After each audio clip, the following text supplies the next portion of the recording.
Saudi আরব গেছি, Saudi আরবের হজ মন্ত্রী আমাদেরকে দাওয়াত দিয়েছে। এই আস্ত আস্ত ছাগল, সাগরের এত বড় বড় মাছ, সে ছাগলের জিভে কামড়ায় দিয়ে কাইতে রয়েছে শুয়ে বইয়া। আরো কত মাছ, কত হালুয়া, খেজুরের হালুয়া, গাজরের হালুয়া, কত মিষ্টি। এমন মিষ্টি, একটা মিষ্টি খাইছি 5-6 দিন পর্যন্ত ডেকুরের সাথে সেই মিষ্টির ঘিরান বেরিতে তালি রয়েছে। কিন্তু যত দামি খানা খাই না কেন, সত্যি কথা বললে ইনশাআল্লাহ সকলেই সমর্থন করেন, ইফতারির চাইতে মজাদার কোনো খানা হয় না। তাই তা দাবড়া হোক, কুড়োর দাবড়া হোক, ফুটফুটনু হোক, খেচড়ি মেচড়ি, ডাল চাল ছোলা বলি যা সামনে আসে, কারণ অত ফার্স্ট ক্লাস কি দিয়েও কোনো দিন লাগে না, আর অত ভালোও কোনো তা লাগে না। খাদ্য ভালো লাগার জন্য সবচাইতে ভালো তরকারি না হলো কি দিয়ে, ঠিক না? পেট ভরা থাকলে বিরিয়ানি দিল্লি হইনে রয়েছে, ডিশ ভরা হয়েছে, ফিরে গল্প হতেছে, খাও কয় না খাবো না, পেট ভরা। আর কি দিয়ে থাকলি পান্তা ভাত নুন ছাড়া 3 তাল মারিয়ে দেওয়া যায়। আর রমজান মাসের ক্ষুধার মধ্যে কোনো বেজাল আছে? সেই 17 ঘন্টা জ্যৈষ্ঠী মাসের রোজা শেষ রাত্রি 3টে চুমা খাইছি, আর সন্ধ্যে 7টায় ইফতারি। ও বসে 7 ঘন্টা, এ বসে 7 ঘন্টা, 3টেই খাইছি, পরে 12টা বন্ধু কয় ঘন্টা, 9 ঘন্টা, 9 আর 7 16 ঘন্টা।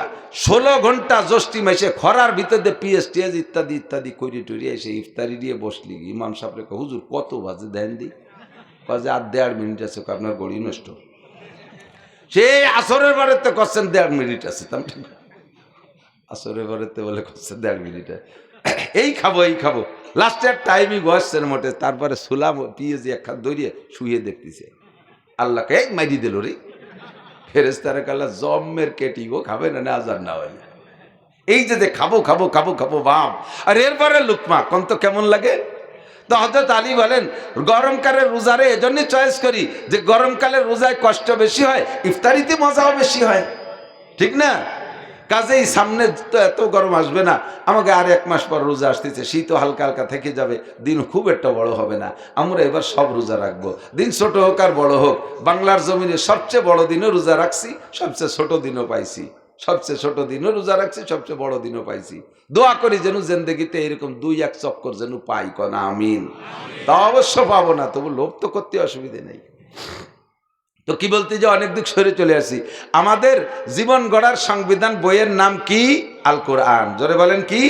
আল কোরআন। কোরআন আমাদের জীবন গড়ার সংবিধান বই, ঠিক তো? সন্দেহ আছে? যা বলবে মানবেন তো? মানলে আপনার নাম, না লাভ, না মানলে আপনার লস। বলনেওয়ালার কিছু আসে যায় না, আমি মানলে আমার লাভ, না মানলে আমার লস। আল্লাহ তাজিরু ওয়াজিরাতুন বিজরা উখরা, আমার বোঝা আপনার গাড়ি উঠে দেবে না, আপনার বোঝা আমার ঘাড়ে উঠে দেবে না। হ্যাঁ, একটা বোঝা এড়াতেও পারবেন না, সেই বোঝাটা নিয়ে আসছি, একটা বোঝা সকলের গাড়ে উঠবে। আল্লাহ পাক বলেন, কেলো এই মোবাইল, এই যে তোমাকে মোবাইল বন্ধ করো। কোরআন শরীফের একটা সংবিধান বলবো, সময় কম, শুধুমাত্র শিরোনাম বলে দেব, এটাকে সামনে রেখে আপনি গড়বেন সামনের দিকে। রাজি আছেন তো ইনশাআল্লাহ? বুড়োরা ফেল করছে, বুড়োরা অনেকে ফেল করছে, যুবকরা আসেন, যুবকরা রেডি হও, শোনা তুমি রেডি হও। যে নিজে চোর সেও চায় না তার ছেলেটা চোর হোক, আমার বিশ্বাস, যদি মানুষ হয়ে থাকে। নিজে লেখাপড়া জানে না সেও চায় না যে আমার ছেলেটা মূর্খ হোক, কতক্ষণ। নিজে আবাজাবা খায় সেও চায় না যে আমার ছেলে গাঁজা বা ফেন্সিলিল হিরোইন খোর হোক। বাপ সিগারেট খায়, সে চায় না যে নিজের ছেলেগুলো সিগারেট খোর হোক, এটা কি চায়? ছেলেগুলো ভালো হোক, মেয়েগুলো ভালো হোক, ঠিক না? পরামর্শ দিচ্ছেন আল্লাহ পাক রব্বুল আলামিন, ইন্নামা আমওয়ালুকুম ওয়া আওলাদুকুম ফিতনাহ। ক্লাসের মতো বুঝতে হবে, একেবারে ক্লাস। সুর তাল দিতে গেলি, ভঙ্গি দিতে গেলি পরে কথা বুঝানো যায় না। আর ওয়াজ যদি বুঝানোর নিয়তে কেউ করে, আমি কসম দিয়ে বলতে পারি সে সুর দিতে পারবে না। ক্লাসে যদি কোনো উস্তাদ ছাত্রদেরকে বুঝানোর নিয়তে বসে, তাহলে সুর দেবে কোন সময়? বুঝতে গেলে সুরের কথা মনে থাকে না, কতক্ষণ। যেই উস্তাদ কি তা ক্লাসে সুর দিয়ে পড়ায়, বোঝা যাবে যে উনি আইছে ভাইরাল হওয়ার জন্য, গ্রহণযোগ্যতা নেওয়ার জন্য আসছে। ক্লাসের মতো বোঝেন। আল্লাহ পাক কি বললেন? তোমাদের জন্য আমি 2টা জিনিস দিছি ফিতনা। একটা হলো আমওয়াল, মালের বহু বচন আমওয়াল, আর একটা ওয়ালাদ মানে সন্তান, তার বহু বচন হলো আওলাদ। ইন্নামা আমওয়ালুকুম ওয়া আওলাদুকুম ফিতনা, তোমাদেরকে আমি সম্পদ আর সন্তান দিয়েছি ফিতনা। কি বলছেন? ফিতনা। একটুক্ষণ কি বলছেন? তাহলে ফিতনা কি একটু বুঝি। ফিতনা তো বুঝি না। অন্য আয়াতের মধ্যে আল্লাহ পাক বলেন আল ফিতনাতু আশাদ্দু মিনাল কতল। ফিতনা হলো কি? ফিতনা হলো মানুষ হত্যার চাইতে জঘন্য অপরাধ। মানুষ হত্যা করা কি? সিবাবুল মুসলিমে ফুসুক ওয়া কিতালুহু কুফর। নবী পাক বলেন মানুষকে মানুষে মুসলমানকে গালি দেওয়া কবিরা গুনাহ।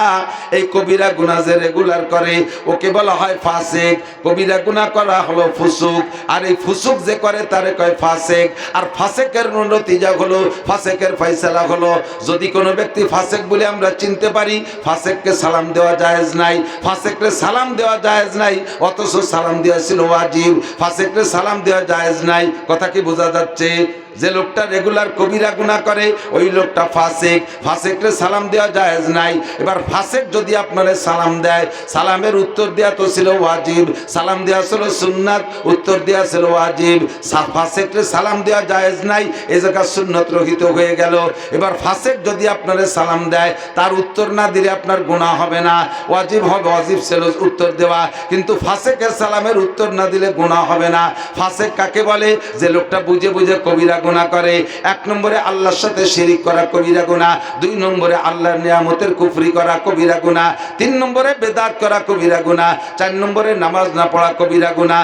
নামাজ না পড়ে সে ফাসিক, যে রোজা না রাখে সে ফাসিক, যে সুদ খায় সে ফাসিক, যে ঘুষ খায় সে ফাসিক, যে মাল হওয়ার পরে যাকাত দেয় না ওই লোকটা ফাসিক, তৌফিক হওয়ার পরে হজ করে না ওই লোকটা ফাসিক, দাড়ি কাটে ওই লোকটা ফাসিক, কাফেরদের মতো চুল কাটে ওই লোকটা ফাসিক, আল্লাহু আকবার, টাকনুসের প্যান্ট পরে ওই লোকটা ফাসিক, বিড়ি সিগারেট হুক্কা খায় ওই লোকটা ফাসিক, মদ গাঁজা হেবা ফেন্সিডিল খায় ওই লোকটা ফাসিক, নিজে বেপর্দা করে ওই লোকটা ফাসিক, বউ বাচ্চা মেয়েদেরকে বেপর্দায় চালায় ওই লোকটা ফাসিক, সন্তানদেরকে দিন শিখায় না ওই লোকটা ফাসিক, অকথ্য ভাষায় গালাগালি করে কবিরা গুনাহ ওই লোকটা ফাসিক, গান বাজনা গায়ও শোনে ওই লোকটা ফাসিক, হিন্দুদের পূজা মণ্ডপে যায়, দুর্গা পূজা, কালী পূজা, সরস্বতী পূজা, লক্ষ্মী পূজায় যায় ওই লোকটা ফাসিক। এই ফাসিক যারা সুদ খায়, ঘুষ খায়, যারা ফাসিক, মানুষের হক নষ্ট করে, যেই মেম্বার টোন মারে, মন মারে, রাস্তা মারে, খাল মারে, বিজিএফ কার্ড বিছে খায়, পঙ্গু ভাতা বিছে খায়, বয়স্ক ভাতা করতে যে ঘুষ খায়, আল্লাহু আকবার, কোর্ট কাছারিতে মিথ্যে সাক্ষী দেয়, এইগুলো মিথ্যে মামলা করে, এরা সবই কবিরা গুনাহ করতেছে, এগুলো সব ফাসিক। আর এই ফাসিককে সালাম দেওয়া জায়েজ নাই। তাহলে এবার বলেন এই সমাজে সালাম পায় কয়জনে?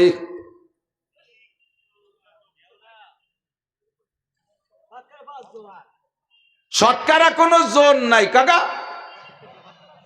হাজারের ভিতরে দুই একটা থাকতে পারে, সালাম পাওয়ার মতো কেউ নাই। এবার এই ফাসিক পার্টি যদি আপনি মোমেন আপনারে সালাম দেয়, এই সালামের উত্তর না দিলেও গুনাহ হবে না। ফাসিক এত বড় জঘন্য।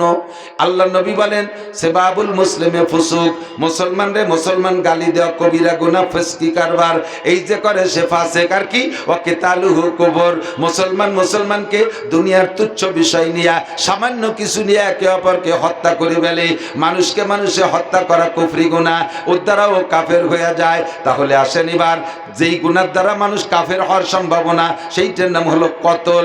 আর নবী বলেন আল ফিতনাতু আশাদ্দু মিনাল কতল, ফিতনা হলো কতলের চাইতে জঘন্য, ফিতনা হলো কতলের চাইতে জঘন্য। এর আগে কি বলে রাখছে? ইন্নামা আমওয়ালুকুম ওয়া আওলাদুকুম ফিতনা, তোমাদের মাল এবং সন্তান এই দুটো ফিতনা। তাহলে এবার নিয়ে যায় ওই জায়গা, মাল এবং সন্তান এগুলো ইনকাম করা, মাল তো কামাই করা এবং সন্তান জন্ম দেওয়া, এগুলো ফিতনা। ফিতনা হলো কতলের চাইতে জঘন্য, আর কতল হলো কুফরি গুনাহ, মানুষকে কতল করা কুফরি গুনাহ। কাজেই এবার রেজাল্ট বের হলো কি? মাল কামাই করা আর সন্তান জন্ম দেওয়া কুফরি গুনাহ। ধুমসা পেঁয়াজ বাদাই দিছি। কয় দেশের হুজুররা চরমনের হুজুরির কোটি কোটি টাকা, তাহলে উনি কি কাফের? সব হুজুরির টাকা আছে, আপনিও তো ওয়াজ করে কামাই করে টাকা নেবেন, তাহলে আপনিও কি কাফের হয়ে গেলেন? আল্লাহু আকবার। আমারও সন্তান আছে, সন্তান জন্ম দিয়ে লাস্টে দাঁড়ালো কুফরি গুনাহ, তাহলে আমারও তো সন্তান আছে, 5টা ছেলে 2টা মাইয়া, আমি তো ধুমসা কাফের হয়ে গেছি। যারা এক ছেলে এক মেয়ে তারা ছোট কাফের, আর আমরা যারা বেশি সন্তানের মা বাবা আমরা বড় কাফের হয়ে গেছি। তাহলে বোঝা গেল এ জায়গা যে ফিতনা, এই ফিতনা সেই ফিতনা না, এই ফিতনার তর্জমা আলাদা। এই ফিতনার তর্জমা অন্যান্য আয়াতের মধ্যে আছে, সময় নাই আমি রিফারেন্স দিতে সময় পাচ্ছি না। এখানে ফিতনা মানে ওই ফিতনা না, এখানে ফিতনা মানে পরীক্ষা। ফিতনা মানে পরীক্ষা, ফিতনা মানে পরীক্ষা। কি পরীক্ষা? আল্লাহ পাক আপনাকে মাল দিবে, মালের উপরে পরীক্ষা নেবে, দেখি তুমি মালের সাথে কি আচরণ করো। ইনকাম করো মিনাইন ইকতাসাবা ফিমা আনফাকা, কোত্থেকে কামাই করে কোথায় খরচ করো, এই পরীক্ষা নেব তোমাকে। মাল পায়ে তুমি মালের সাথে কি আচরণ করো, এইটা পরীক্ষা নেব। জাকাত ঠিক মতো দাও কিনা, কুরবানি ঠিক মতো করো কিনা। জাকাত দিতে যাইয়া থাইপকো তুপকো ঠুয়োটা কয় টাকা দিয়ে, এই শীতকাল আসলে বড় লোকরা জাকাত ঠিক মতো না দিয়া আসে কয়টা কম্বল নিয়ে। এবার আইসে নাকি বড় শীতের সময় কেউ দেশে নাকি? এবার কপাল কি দেখি যেন হয়ে গেছে, গোলাফুলা লেগে গেছে। গরিবরা এবার কম্বলও পাইনি, দেবে কি? যে সাইজের কম্বল দেয় তা দিয়ে আমি যে ভ্যাকসানি দিছি তার সে দামি কম্বল কিনতে সাহসও পাইনি, দ্বিতীয় আসিনি। কম্বল দেয় কি কম্বল? 80 টাকা দামের কম্বল। ও কেউ গায়ে দেয়, বাড়ি নিয়ে বাজাইয়ে পাপোশ বানাইছে। ওই 80 টাকা কম্বল কেউ গায়ে দেয় না, বাড়ি নিয়ে বাজতে দরজার সামনে পাপোশ। কয়েকদিন পাপোশ তারপরে ছাগলে ব্যবহারে ডাকতেছে, কাকি ও না পড়াইয়া আমার গায়ে দিয়ে দেন, আমার জ্যাকেট বানায়। শীত পড়ছে বাড়ি, ছাগল রে গালা গলার মধ্যে দিয়ে তল দিয়ে গিরিয়ে দিয়ে ছাগলের জ্যাকেট বানাই দিয়েছে, ওনার জাকাতের কম্বল। হ্যাঁ, আবার এই কম্বল জাকাতে দিয়ে কয়টা ভোট কালেকশন করতে আসে না? ভোট কম্বল, ভোট কম্বল, ভোট লুঙ্গি, ভোট শাড়ি। নির্বাচন সামনে এসে গেছে, এগুলো পাইতেন কি দেখি যেন ওইসে পাচ্ছেন না কেন বুঝতে পারতেছি না। এরপরে ছাগলের 2 মুখ দিয়ে তা ভিজে ফেলাইছে, কাকি তাড়াতাড়ি খুলে নেন, না নিমুনি হতে পারে। থরথরায় কাঁপতেছে ছেলের শাশুড়ি, খুলে নিয়ে দুইয়ে তাই দিয়ে মুড়ি ভাজা বালিয়নের পাইটিও বানাইছে, আড়ি ধরা নেকড়া। কতক্ষণ জাকাত দিলে কি পরিমাণ, এরকম অনুমানের পর জাকাত দিলে হয় তুমি পরীক্ষায় ফেল। কতক্ষণ পরীক্ষায় ফেল। 2 নম্বরে মৌসুমি ফসল, আমার দিক নো ডাউট কিতাব দেখে এসে বসি আমরা, শোনা কথা খুব কমই কই, আল্লাহর মতে ক্লাসে পড়াই, তারই একটা ক্লাস আপনাদের জন্য নিয়ে আসে, এই জন্য সুরও খুঁজে পাই না। মৌসুমি ফসল উষ্ণ জমিন যদি হয়, সারা বাংলাদেশের বড় মুফতিরা বের করেছে বাংলাদেশের 75 থেকে 80% জমি হলো উষ্ণ জমি, আর 20% খরাজি জমি। উষ্ণি জমিন আর খরাজি জমিন যদি এক জায়গা হয়, বেশিরভাগ যদি উষ্ণি জমিন হয়, খরাজি জমিন কম হয়, ওটাও মুসলমানের অধীনে থাকলে উষ্ণির হুকুমে চলে আসে। এই হিসেবে বর্তমানে বাংলাদেশে যত জমিন আছে সমস্ত জমিন উষ্ণির ভিতরে। এই উষ্ণির ব্যাখ্যার আপনার দরকার, রেজাল্টটা শুনে নেন।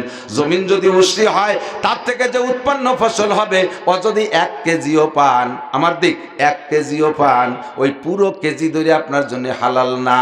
ফসলের আবার ক্লাসিফিকেশন আছে, যেই ফসল ফলাইতে বেশি খরচ হয় তার 40 ভাগের 1 ভাগ আপনার জন্য হারাম, ওটা গরিবের হক। যদি মাঝারি ধরনের খরচ হয় তাহলে 20 ভাগের 1 ভাগ, যদি মোটেই খরচ না হয়, শুধু বীজ বেসন আর চাষবাস ছাড়া পানি, সার, ওষুধ, কীটনাশক দেওয়া না লাগে, তাহলে ওই ফসলের 10 ভাগের 1 ভাগ গরিবের হক। এইটা আপনার জন্য খাওয়া হারাম। কেমন হারাম? শুয়োরের গোশত খাওয়া যেমন হারাম, এই ফসল আপনার ওই রকম হারাম। আপনার ইনকাম করা টাকা 1 লক্ষ টাকা বছরের মাথায় যাইয়া জাকাতের পরিমাণ হয়েছে 1,05,000 টাকা। বর্তমানে 1,05,000 টাকা দিয়ে ব্যবসা করেন, অথবা ব্যাংকে জমা রেখেছেন, অথবা ঘরের ভিতরে লুকায় রাখছেন।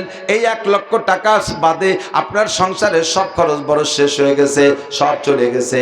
বছরে 365 দিনের ভিতরে যদি আপনি ইচ্ছা করতেন ওই 1 লক্ষ টাকা দিয়ে কিছু করে ফেলবেন, জায়গা জমি ঘর বাড়ি বা খাওয়া দাওয়ার মধ্যে নিয়ে নেবেন, কোনো বাধা নাই, কোনো নিষেধ নাই। কিন্তু ওই টাকা জমা থাকা অবস্থায় যদি 1 বছর পার হইয়া 366তম দিনে পড়ে, এই 66তম দিন যাইয়া 1 লাখ টাকায় 2,500 টাকা, আর ওই 5,000 টাকায় যে কয় টাকা আসে এই কয় টাকা আপনার হারাম, আপনার জন্য খাওয়া হারাম।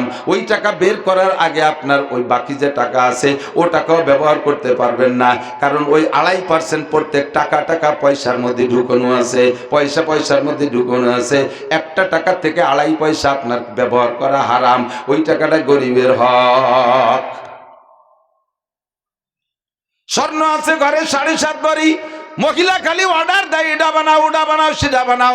10-20 ভরি 50 ভরি স্বর্ণ দিয়েছে, তোমার গলায় সাপ ঝুলোই দিচ্ছে, স্বামী যত চেন বানায় দিচ্ছে, তোমার এই গলায় একটা সাপ পেঁচায় দিচ্ছে। ইয়াউমা ইউহমা আলাইহা ফি নারি জাহান্নামা ফাতুকওয়া বিহা জিবাহুহুম ওয়া জুনুবুহুম ওয়া যুহুরুহুম হাযা মা কানাসতুম লিআনফুসিকুম মিন খাইরিন হাযা মা কানাসতুম লিআনফুসিকুম ফাযুকু মা কুনতুম তাকনিজুন। এগুলো সব পুড়াইয়া তামা বানাইয়া, তামার পাত বানায় পুড়াইয়া কপালে সেকা দেওয়া হবে, গালে সেকা দেওয়া হবে, পিঠে সেকা দেওয়া হবে, আর বলা হবে ফাযুকু মা কুনতুম তাকনিজুন। এই সোনার যাকাত দিস নেই, জম্মের খা জমা করে রাখছিস, এই পেঁয়াজের ওসর দিস নেই, জম্মের খা পেঁয়াজ দিয়ে তামার চাংলা বানাইয়া পোড়া দিয়ে সেকা দেওয়া হবে। আর এই পাটের যাকাত দিস নেই, ধানের যাকাত দিস নেই, টাকা পয়সার যাকাত দিস নেই, আজকে জন্মের খাওয়া খা। চিৎকার মারবেন, আল্লাহ আর একটা বার পাঠায় দাও, সব দান করে আসবো। আল্লাহ কয় তোমার মতো বাট পাটে চিন্তি আমার বাকি নাই, আর একবার পাঠাই দিলি তুই আমার দুনিয়া বেঁচে খাইয়ে আসবি। একবারে যা তুই পরের বার পাঠালি বেশি খাই, তোরে আর পাঠানো যাবে না। তাহলে মালের উপরে ফিতনা কি? ফিতনা মানে পরীক্ষা। আমরা কি মালের পরীক্ষায় পাশ করতে রাজি? টাকা হইলে হজে যাবেন, টাকা হলে হজে যাবেন, টাকা হইলে যাকাত দেবেন, কুরবানি হলে, কুরবানির টাকা হলে কুরবানি করবেন, কুরবানি করেন। কুরবানি করেন না তাহলে কুরবানি করিয়া মাটিয়ে পরান কলিজা ভাসাইতে সিনের গোস্ত, সিনেতে ভাষার গোস্ত, সুটির গোস্ত, মোটা মোটা সব চাংলা চাংলা কাটিয়ে নিয়ে জিন্দা কবরের মধ্যে ডুবে। জিন্দা কবর চেনেন? ফ্রিজ ডিপ ফ্রিজ, এই জিন্দা কবরের মধ্যে ডুবাইয়া এরপরে আড়েতে গোস্ত খোড়ইয়ে সার্ভ করিয়া এ আড়ে সুরইয়ে তাই আড়ি নিয়ে বসে, গরিবরা আসবে তাকে দেবে। গরিব মানুষ সিলভারে আড়ি নিয়ে এসে আর একখান শাড়ি দিয়েছে, ঠাস করে পড়ে তলা হুটু হয়ে গেছে। বলি তিনি আর বাড়িতে কয় বাড়িতে একটু গোস্ত আনছে, ওর মধ্যে আর একখান শাড়ি দিয়েছে, আর বলে তাকে মধ্যে ক্যার ভারতি ভারতি সে আগের গোস্তটুকু বালির মধ্যে ফুরিয়ে গেছে। ওই গরিব মানুষ কি কয় জানেন? আল্লাহ তুমি আর টাকা দিতে জায়গা পালিয়ে না, এই শয়তান এই যে সে তো যা দেশে দেশে আমার সে তাজা গোস্তটুকু বালির মধ্যে ফেলাই দিয়েছে। আল্লাহ কয় চুপ কর, 2 বছর দেরি আর তোকে সাথে ওরও ব্যাগ নিয়ে নামাই দিয়ে বানিয়ে দিস কেনে। 2 বছর জাতি জাতি সম্পত্তি ধরে টান দিয়ে নিয়ে গেছে। এরপর ওই বুড়োই ব্যাগেরটা নিয়ে দাঁড়ে দাঁড়ে গোস্ত কালেকশনের দিনে বেরোয়। এ কাম আল্লাহ করতে পারে কি পারে না? পারে। শুধু শুনিয়ে বসে থাকেন না, মিয়া জাগা মতো রেখেন, জাগা মতো আমল করেন, কুরবানি করবেন। আপনারে আল্লাহ তাআলা 2.5 লাখ টাকাতে গরু কুরবানি করার তৌফিক দিয়েছে, নিশ্চয়ই আপনি ডেলি 5 কেজি গরুর গোস্ত কিনে খাওয়ার তৌফিক আছে। আমার 5 কেজি 10 কেজি ডেলি কিনতে আমার একটু গায়ে বাঁধে না। আবার কুরবানির সময় গরুটা জবই দিয়ে সে জায়গাতে আবার আমার জিব্বে পানি থাকে না, আমি সে সময় গাদাইয়ে ফ্রিজ ভরবো কে? সব দিয়ে দেবো যা তোরা খেয়ে যা। লোকাল যে ভাগ আছে আলহামদুলিল্লাহ আমি একটা দিই, আল্লাহ যখন থেকে তৌফিক দিয়েছে বাগ নেই না, কারণ কারে বাকি জোর এত তৌফিক আছে। বাকি ছোট হলে আমি একা দেওয়ার চেষ্টা করি। টাকার উপরে সন্দেহ, সবার টাকার উপরে। পরিষ্কার টাকাওয়ালা যে কে আছে এইটাই তো খুঁজে বের করা কঠিন। হারাম টাকাওয়ালার টাকা যদি আপনার কুরবানির মধ্যে ঢুকান, আপনার কুরবানিও বাতিল। এই জন্যে জাপারি দেই, এখন বড়ই দেই আলহামদুলিল্লাহ, মোটামুটি 6 মণ 7 মণ হয়। এই 2-4 রক্তের তা রাখে নিজে হাতে গরিব পাইকারি দরে যারা আছে কেজি সাইজের পলিথিন করে কেজি দিয়ে দিই। তাড়াতাড়ি আমি বসে থাকি যে আসে না কে দিয়েটি আমি সাবতি বলি ঝামেলা যায়। আর তুমি সব গাদাইয়া ভিতরে আটকায় রাখবা, ফকিরির আড়ের বদদুয়া লাগিয়ে আল্লাহ বাসলি বেশি দিন তোমার ব্যাগ নিয়ে নামায় দেবে মাঠে, যা এবার কালেকশন হইলে খা। কিরম ঠে ফেতনায় পাশ করবো। ফেতনা মানে পরীক্ষা, ফেতনা মানে ওই ফেতনা না, ফিরে আসেন সেই জায়গার থেকে, সম্পূর্ণ মাথা খালি করে নিয়ে আসেন। ফেতনা মানে পরীক্ষা। তাহলে অর্থের পরীক্ষায় পাশ করতে রাজি আছেন? এই গরিব মাদ্রাসা, এই সমস্ত মাদ্রাসায় কিচ্ছু নেই। আমি তো মাদ্রাসার শিক্ষক, আমাদের মাদ্রাসার মধ্যেই জন্ম বললেই চলে। ছোটবেলার থেকেই হুজুরকে দেখতেছি। আমার চাচাজান মৌলানা আব্দুল ওয়াহাব সাহেব রহমতুল্লাহ আলাইহি, উনি ছিলেন এই পুড্ডর হযরত মৌলানা জহিরুল্লাহ সাহেব হুজুর মারা গেছেন না, ওনাদের সব সিনিয়র, তবে একই সময়কার ছাত্র ওনরা। আমার এই চাচাজান সে আমাদের জন্মের আগে ওনরা হুজুর, জন্মের পরে বাড়ি ভরে হুজুর দেখি। নানুপুরি হুজুর রহমতুল্লাহ আলাইহির কোলে আমরা ছোটবেলায় বসছি, যশোরে হুজুরের কোলে বসছি। মাদ্রাসার মধ্যে আমাদের জন্ম, আর সেই থেকে মাদ্রাসায় আমাদের পেশা নেশা। 2-3টে মাদ্রাসা দেখভাল করি। কত যে গরিব। মহিলা মাদ্রাসা একটা আছে। একদিন এক মহিলা একটা বাচ্চা নিয়ে আসছে 6-7 বছর বয়সী, আইন নিয়ে তার পোশাকের দিকটা প্যান্ট, একটা হাফ প্যান্ট পরা, পিছন দিয়ে ছিঁড়া, লজ্জায় তাকানো যাচ্ছে না, গায়ে কাপড়ই নাই। এই কাঁপতে কাঁপতে আইসিয়া কয়, হুজুর এটি থাকলো আপনার মহিলা মাদ্রাসা রাইকে পড়ায় টড়ায় বড় করেন। আমি বললাম যে এ জায়গা তো না নিয়ম, অফিসে নিয়ে যান, ভর্তি করেন ওই জায়গা। কয় যে ভর্তি টর্তি যা করার আপনি করেন, আমি এতে ধুয়ে চলে গেলাম, আমার থাকতে পারতেছি না। আমি কই যে কোন পাগলের বেলায় বলে, তোর গার্জিয়ান ওর কোনো গার্জিয়ান নাই, তা পালি কোন জায়গাতে? কয় শোনেন, এবার 2 মিনিটই কয়ে চলে যাই। ওর কপাল আল্লাহ এমন ভালো করছে, জন্মের সময় ওর মা মারা গেছে, অল্প কিছুদিন পর ওর বাপ অ্যাক্সিডেন্ট করে মারা গেছে, দাদা দাদি নানা নানি 4 জনের কেউ নাই, একটা ফুফু খালা নাই। এই বাচ্চাটারে পালার জন্য এই কয়জনই না গার্জিয়ান। আমি ছিলাম ওর চাচি, আমার স্বামীও মারা গেছে, আমার দুডিয়ে, এই নিয়ে আমি আর এক জায়গায় বিয়ে বইছি, আমার দুডিয়ে তাই খাতি দেয় না, আমি এই পরের তা কিভাবে কি করব বলেন তো? যত বড় অভাবী মানুষ হন না কেন, এমন একটা বাচ্চা নিয়ে যদি এইভাবে এসে বিবরণ দেয়, আপনি কি তারে বিদায় দিতে পারবেন? পারবেন? কোনো আব্বা আছেন? কোনো পুরুষ আছেন? হিট লাগছে, আমি দেখলাম আমারও ছোট একটা মেয়ে আছে, আমি তার দিক তাকাই, ওর দিক তাকাই, আমি কান্দিই দিছি। আমি বলাই কি করো, থাক, তুমি রেখে যাও, রেখে যাও, আল্লাহ ব্যবস্থা করবে। আমার ওয়াইফ তারে কাপড় চোপড় সুন্দর করে বানায় দিয়েছে 2-3 দিনের ভিতরে। আর নিজেদের মেয়েদের যে কাপড় দেয় সেই কাপড় দিয়ে, ভালো ভালো কাপড় দিয়ে যেমন মাদ্রাসায় ভর্তি করে দিয়েছে।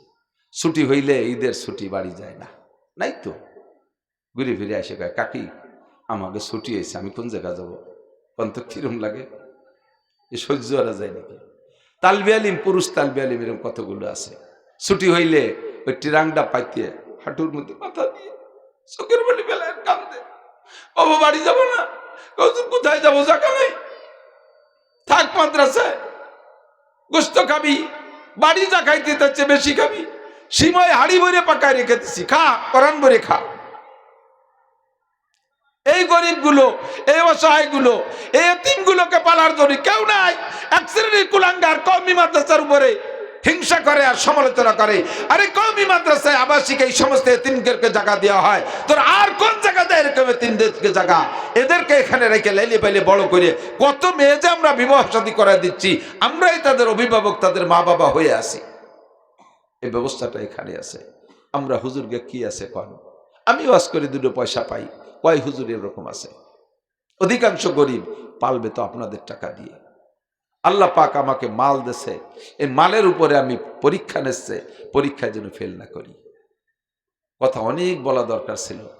যদি চাওয়া হয় কখন, আল্লাহ কয় ওয়া আম্মা সাইলা ফালা তানহার, কেউ যদি কখনো তোমার কাছে কিছু চায়, ধমক দিয়ে তাড়াই দিও না, তাড়াই দিও না।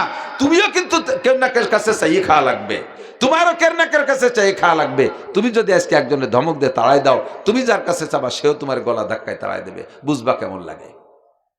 নড়বে না যুবকরা, বসো। 2 নম্বর, মাল আর আওলাদ, আমওয়াল আর আওলাদ, আওলাদ ফিতনা। এই ব্যাপারে হুজুর বলেন, শুধুমাত্র শিরোনাম বলে দিচ্ছি, এদিক লক্ষ্য করেন, সাবানোর সময় নাই। কুল্লুকুম রাইন ওয়া কুল্লুকুম মাসউলুন আন রাইয়াতিহি, তোমরা সকলে রাখাল। রাই মানে রাখাল, রাখাল বোঝেন তো? গরু চড়ায়, গরু রাখতো আগের, বাড়ি বাড়ি বাৎসরিক করে রাখাল রাখতো না মুরব্বীর, এখন তো নাই, গরুই নাই, তার রাখাল দিয়ে কি আসবে? যার যার বাড়ি একটা টাইড়িয়ে ফেলে, কুরবানির সময় বেচা হয়ে গেল চলি গদে। তো রাখাল পালতো, রাখাল রাখতো, এই রাখালের কাছ থেকে সন্ধ্যাকালে আপনি গরু বুঝে নেবেন না? সারাদিন ঘাস খাওয়াইছে, গোয়েল করে যে আপনি দেখবেন 1 নম্বরে ঘাস খাওয়াইছে কিনা, নাকি ও ছেড়ি বেড়ি দিয়ে নিজে গাঁজা খেয়ে বেড়াইছে, গরুর পেটের কি অবস্থা, সবকটা আনছে কিনা, গোয়েল করে যে হিসেব, এই আবালকো, বলদ গরু কো, আলি গরু কো, জি কাকা ওই যে 2 গাই কো, ওই যে গাইও 2 আছে, বাছুর 2 কো, বাছুরের জায়গা যে একটা আছে আর একটা নাই, ছোট বাছুর কো, আর আসরের পরে তো দেখতেছি না, আমি কত তালাশ করছি পাচ্ছি না। মানে বড় কয়টা আছে, বাছুরির 2 একটা আছে আর একটা নাই, আসরের পরে তালাশ করে পাচ্ছে না। এই কলি কি ওরে ঘরে খাতি দেবেন? ওর দিন ভরে গরুর পেট ভরছে, ওর পেট খালি হয়েছে, না খাইয়ে খাই বেড়েছে, এখনো পেট ভরে খাবে। যখন দেয় যে বাছুর একটা নাই, হেরিকে নাতে দিয়ে নামাই দিয়েছে, লাইট দিয়ে তালাশ করবি, রাতারাত বাছুর নিয়ে বাড়ি আসবি। যদি বাছুর না আনতে পারিস, আগামী হাটে তোরে বেচে বাছুর কিনবো। শয়তান হবেন নাকি? এই বলবেন না হাসরের মাঠে কুল্লুকুম রাইন। একের মাথাতে আসি, ডক্টর ইউনুস সাহেব লাফাতি লাফাতি চলে এসেছেন বিদেশের থেকে বাংলাদেশের রাখালি করতে। এই 1.5 বছরে কতটুক রাখালি করছেন খোদার কসম কিয়ামতে বুঝে দেওয়া লাগবে। কতক্ষণ প্রধানমন্ত্রী শেখ হাসিনা 17 বছর রাষ্ট্র চালাইয়া কি রাখালি করে গেছেন, খোদার কসম জবাব দেওয়া লাগবে। খালেদা জিয়া 2-3 টার্ম রাজত্ব চালাইছেন, জবাব দেওয়া লাগবে। আপনার জানাজায় লক্ষ লক্ষ মানুষ, আমরা কোটি মানুষও যদি আপনার জানাজা পড়ি, আপনার আমলের হিসাব কিন্তু আপনাকেই দেওয়া লাগবে। কতক্ষণ কুল্লুকুম রাইন। মন্ত্রী সাহেব মন্ত্রণালয় হিসাব দেওয়া লাগবে, এমপি সাহেব তার এমপি সিটের হিসাব দেওয়া লাগবে। হিসাব শুধু মালের হিসাব না, তোমার কাছে এলাকার সমস্ত মানুষ দুর্বল ছিল, তুমি তাদেরকে নামাজের অর্ডার করলে নামাজ পড়তে বাধ্য হইতো। যুবকদেরকে ডাইকে যদি বলতে এমপি মহোদয়, হে যুবকরা, আমার কাছ থেকে সুযোগ সুবিধা পাইতে হলে নামাজ পড়া লাগবে, গান বাজনা করতে পারবি না, গাঁজা আবা খাইতে পারবি না, নইলে কিন্তু কিছুই পাবি না, বঞ্চিত হবি। তুমি এতটুক কড়া হইলে তোমার এলাকার জনগণ নামাজ পড়তে বাধ্য হইতো। চেয়ারম্যান সাহেব ইচ্ছা করলে ইউনিয়নের সব জনগণকে নামাজি বানাইতে পারে। আমার মতো মৌলবী 100 বছর হজ করে জানা করতে পারে। একজন চেয়ারম্যান 5 বছরের ভিতরে ইউনিয়নের ভিতরে ধর্মীয় দিক দিয়ে তার চেয়ে বেশি করতে পারে। মেম্বার সাহেব ওয়ার্ডের মধ্যে পারে, এসপি সাহেব পুলিশ লাইনের মধ্যে করতে পারে, ওসি সাহেব থানার মধ্যে করতে পারে, টিওনো সাহেব থানার রাখাল সে থানার মধ্যে করতে পারে, ডিসি সাহেব ডিস্ট্রিক্টের রাখাল, আপনাকে ডিস্ট্রিক্ট সম্পর্কে জিজ্ঞাসা করা হবে, হেডমাস্টার হাই স্কুলের রাখাল, আপনার হাই স্কুল সম্পর্কে জিজ্ঞাসা করা হবে। ছেলে মেয়েগুলোকে কি কতটুক মানুষ বানাইছেন, ইনসাফ কি কায়েম করছেন না করছেন বলে যান। আস্তে আস্তে আস্তে আস্তে কুল্লুকুম রাইন। হুজুর বলেন সংসারের গার্জিয়ান যারা আছো, সংসারের গার্জিয়ান যারা আছো, অধীনস্থ সদস্যদের উপরে তুমিও রাখাল। তোমার কাছে জিজ্ঞাসা করা হবে, তোমার মা কি নামাজ পড়াইছো, তোমার বউরে নামাজ পড়াইছো, ছেলে মেয়েরে কি পড়াইছো, আইএ বিএমএ বিসিএস পাস করাইছো, একটারও কোরআন পড়া শেখাও নাই। আরে আইএ বিসিএস দিয়ে পুলসিরাত পার হওয়া যাবে না, কবর আযাব পার পাওয়া যাবে না, ডান হাতে আমলনামা পাওয়া যাবে না। আর এই কবর আযাব আর ডান হাতে আমলনামার হাসরের মাঠ আর পুলসিরাতের ফাংশন, এগুলো সব মিথ্যা না সত্য? জোরে বলেন, মিথ্যা না সত্য? পুলসিরাত আছে, পার হওয়া লাগবে, হাসরের মাঠ হবে, বিচার হবে, মিজানের দাড়িপাল্লা হবে, সব কিছু সত্য। যদি বিশ্বাস করো তাহলে ওই জায়গা তোমাকে অ্যাটাক করা হবে। সন্তানদেরকে ডেকে বলবে, এই তুই অবস্থা কেন? সন্তানরা আপনার নামে মামলা দেবে, রব্বানা ইন্না আতানা সাদাতানা ওয়া কুবারানা ফাআদাল্লুনা সাবিল। রব্বুল আলামিন, আমরা তো অনুকরণ করেছি আমাদের মুরব্বীদের, আমরা কিছুই জানতাম না। কেজি স্কুল আমরা চিনতাম না, আব্বা চিনাইছে। কিন্ডারগার্টেন চিনতাম না, আব্বা মামা আমাকে চিনাইছে। ও আল্লাহ, আমি ইংলিশ মিডিয়াম চিনতাম না, আব্বা মামা চিনাইছে। আমি স্কিন টাইট পাজামা প্যান্ট চিনতাম না, এটা উন্ডা কিনে আমারে পরাইছে। বডি টাইট সালোয়ার কামিজ আমি চিনতাম না, এগুলো উন্ডা আমারে শিখাইছে। আমার আব্বা নিজেই সেলুনে যাই আমারে এই ইংরেজ কাটিং এ চুল কাটা শিখাইছে। এটা এইভাবে চুল কাটানোর পদ্ধতির পরামল করাইছে। উন্ডা আমারে যা শিখাইছে তাই শিখছি। যদি উন্ডা কোরআন শিখাইতো তাহলে কোরআন শিখতাম, এই বিপদে পড়তাম না। সুন্নতি পোশাক শিখাইতেন, শিখতাম, এই বিপদে পড়তাম না। কাজী রব্বানা আতিনা রব্বানা আরিনাল্লাতাইনি আদাল্লাহ মিনাল জিন্নি ওয়াল ইনস। এই জিন আর ইনসানদের মধ্যে থেকে যারা আমাদেরকে গোমরা করেছে তাদেরকে একটু সামনে এনে দাও, একটু সচক্ষে দেখবো, একটু তাদেরকে দেখবো। কোথায় গেল সেই মোহাব্বতের আব্বা, সেই মোহাব্বতের মাটা কোন জায়গা গেল? তাদেরকে একটু আইনে দাও আমার সামনে। আল্লাহকে দেখে কি করবি বল? কয় না যে আলহুমা তাহতা আকদামিনা, পায়ের নিচে ফেলাইয়া জম্মের পাড়ান পাড়াবো, একটু পরাণ ভরে পাড়াবো। ঘাড় ধাক্কায় জাহান্নামের মধ্যে ফেলাইয়া কাঁধে পাড়া দিয়ে সিঁড়ি বানায় জাহান্নামের মধ্যে নামবো। তারা কেন আমার এত বড় ক্ষতি করেছে? আমার এত বড় ক্ষতি কেন করেছে? আরিনাল্লাতাইনি আদাল্লানা। আর একটা দাবি, আল্লাহ আমারে যদি একটা পিটান দাও, আতি হিন্দে ফাইনা মিনাল আযাব, আব্বা মারে ডবল পিটান দিতে হবে, আব্বা মারে ডবল পিটান দিতে হবে। আমার পথ তারা ভ্রষ্ট করেছে। দুনিয়ার স্কুলে পয়সা দিত, স্কুলে পড়লে পয়সাও দেয়, আবার পড়াও হয়। এই পয়সার লোভে আমার স্কুলে পড়াইছে। মাদ্রাসায় পড়তে গেলে টাকা দিয়ে পড়ানো লাগে, এই জন্য সেদিক আমারে নেয় নাই। আমার এই ক্ষতিটা কেন করছে? আমার জন্য জায়গা জমি রেখে আছে, আমি তো তা চাই নাই, আমি তো চাইছি জান্নাতে যাব, জান্নাতে যার পথ আমারে কেন দেখাই নাই? আতিহিম যায়ফাইনি মিনাল আযাব। দুনিয়ার সামান্য স্কুল কলেজের এই 50 টাকা 100 টাকা 200 টাকা 300 টাকা উপবৃত্তি খাইতে যাইয়া সন্তানগুলোরে আপনার শত্রু বানাইতেছেন, ওরাই আপনার বিপক্ষে মামলা দেবে। আল্লাহর কসম, আল্লাহর কোরআনকে যদি বিশ্বাস করেন, শুরুতে বলে রাখছি, তাহলে আমার কথা আপনাকে বিশ্বাস করতেই হবে। দুনিয়ার সামান্য কয়েকটা টাকার লোভে সন্তানদেরকে স্টার্নিং বাম দিক ঘুরে দিচ্ছেন, ডান দিক আনতেছেন না, কারণ ওখানে গেলে পয়সা পাওয়া যায়, এখানে পড়লে পয়সা দিতে হয়। কিন্তু এই পয়সাওয়ালাই কাজে আসবে, এই পয়সা যে কাজে লাগবে সেইটা আপনি একটু ভাবেন না। এ জায়গায় আপনি পরীক্ষায় ফেল, সন্তানও পরীক্ষা, এই পরীক্ষা আপনি ফেল। মাদ্রাসার পড়া আর স্কুলে পড়া, আমি তো পড়ছি। স্কুলে যত ভালো স্কুল বলেন না কেন, ভালো রেজাল্ট করতে গেলে বেশি টিউশনি পড়া লাগবে। ওই ফকিরুন নিসা, ভিকারুন নিসা কি কি আছে না, ওকে একটা ছাত্রের পিছনে 3-4টে টিউশনি মাস্টার। আমাদের এই সব মাদ্রাসায় একটা টিউশনি লাগে না, উস্তাদরা টিউশনির চাইতে উইদাউট ইন্টারেস্ট, বিনি পয়সায় 24 ঘন্টা তাদেরকে চোখের সামনে রাখে, হাতে হাতে পড়ায় দেয়।